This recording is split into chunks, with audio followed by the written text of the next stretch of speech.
Salamat. Happy.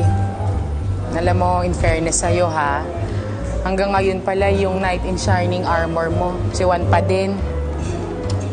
Tumigil na, baka rin nakalilip sa'yo. Eh, bakit? Eh, ikaw pa rin naman yung asawa ni Juan ha. Alam mo, magbibigay lang sila ng reaksyon sa kabit ni Juan. Bakit? Totoo naman yung sinasabi ko. Hindi ako nagsisinungaling. Kabit. Sinong kabet? Sino kabit? Eh, sino pa bang tinutukoy ko? Halangan naman yung kapatid ko. Si Happy, iniharap sa altar. Hindi katulad ng iba dyan, sinasama-sama lang. Ay! Wala nang asawa ang boyfriend ko. Hiwalay na sila. Saka alam mo, hindi na rin ako magtataka kung bakit. Kasi kaiwan-iwan naman talaga yung dati niyang asawa. Tsaka sabi ni Juan, silosa daw kasi yun.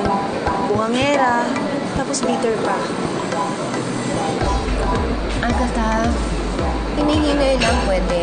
Kasi may hangganan kasi yung pasensya ko eh. At saka nahihiya din ako kay Mamo at Papi. Kaya pwede ba tigilan mo na ako? Eh, paano kung ayaw kitang tigilan? Anong gagawin mo?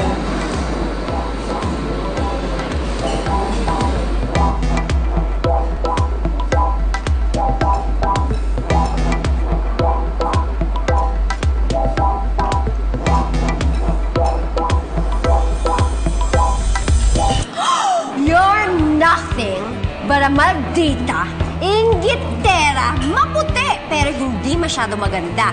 Matangkad, pero malapad ang noo. Trying hard, kabit!